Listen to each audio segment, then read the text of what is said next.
December 1985. Awoke because there was something wrong. It wasn't a sound. It wasn't a dream. It was the unmistakable feeling that someone else was in the room. For a few moments, I lay perfectly still, listening. The house was silent. Outside, the winter wind brushed against the trees surrounding our cabin in upstate New York. I reached for the bedside lamp. Before I could switch it on, I saw movement. A small figure stood near the doorway. At first I assumed it was a child. Then I realised no child has eyes like that. The face was pale. The head seemed too large for its body. Its black eyes reflected what little moonlight entered the room. It wasn't wearing clothes as I understood them. The skin, or perhaps a suit, appeared smooth and grey. I couldn't move. Whether from fear or something else, I don't know. The figure approached slowly. Another appeared behind it, then another. I remember trying to shout for my wife. Nothing came out. It was as though my voice had simply stopped working. One of them stood beside the bed. Its face hovered inches from mine. I expected terror. Instead, I felt an overwhelming calm. Artificial calm, as though the emotion had been placed inside of me. The room faded. The next thing I remember was standing in a brilliantly lit room. It wasn't large. The walls curved gently. There were no visible seams or corners. The air carried no scent, no sound. Several beings surrounded me. They examined me with instruments I couldn't identify. Some looked like thin rods. Others resembled translucent panels filled with moving light. No one spoke. Yet I somehow understood what they wanted me to do. Raise your arm, turn your head, remain still. The communication wasn't verbal, it simply appeared in my mind. I tried asking questions. Who are you? Why am I here? No answer came, only an impression. Patience. As though my questions weren't important. The examination continued. Time lost all meaning. Minutes could have been hours. Eventually, I felt a slight pressure behind my eyes, then darkness. I awoke back in my bed. Morning sunlight filtered through the curtains. Everything looked perfectly ordinary, yet nothing felt ordinary. The memory lingered like fragments of a forgotten dream. For months I questioned myself. Stress? Sleep paralysis? Nightmares? I wanted every ordinary explanation to be true. Then strange memories continued returning. Not all at once. Tiny pieces. Faces. Lights. Rooms. The feeling of being watched. Eventually, I wrote everything down. People around the world contacted me afterwards.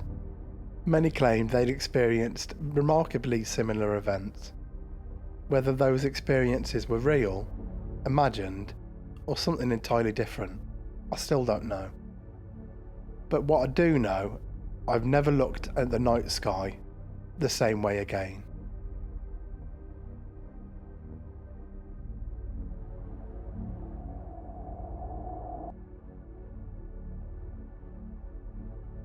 I was 10 years old. It was morning recess. Our teachers were inside the school attending a meeting, leaving us outside to play. Hundreds of children scattered across the playground. Some played football. Others chased each other through the grass. I remember laughing. Then everything became strangely quiet. Someone pointed out towards the trees beyond the playground. There.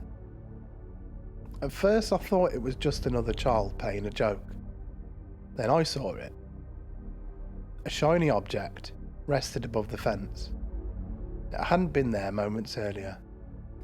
It was unlike anything I'd ever seen. Not an aeroplane, not a helicopter. It seemed perfectly still, almost floating. Several of us walked closer. Nobody was laughing anymore. Then we noticed movement beside it. A figure.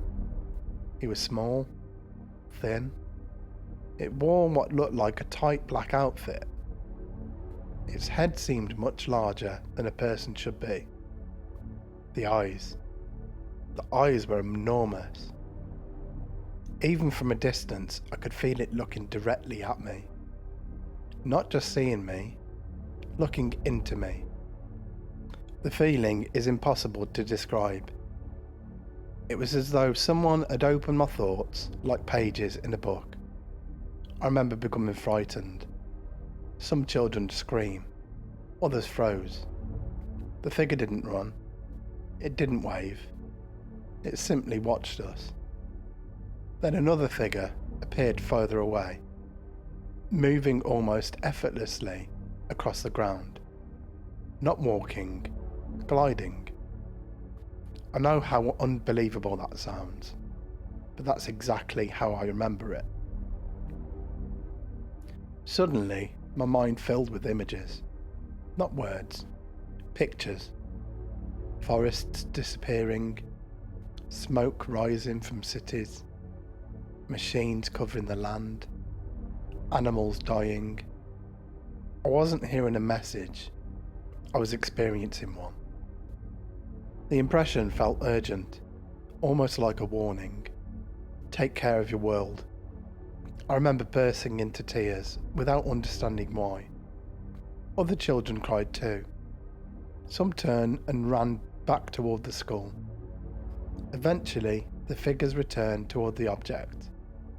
Without any obvious movement, it lifted, silently. Within seconds, it disappeared into the bright morning sky. When the teachers returned, we all tried to talk at once. More than 60 children described seeing the object. Many described the same figures. Not everyone remembered every detail exactly the same, but enough of us agreed that the adults became concerned. Over the following days, investigators interviewed us individually. They asked us the same questions repeatedly. None of us had spoken together beforehand. Even years later, many of us continued telling essentially the same story.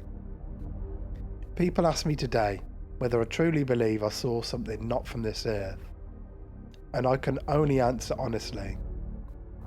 I know what I remember. I know the fear I felt. I know the silence that fell over that playground. Whether it was extraterrestrial, something we misunderstood, or something science has yet to explain. That morning has never left me, even after all these years.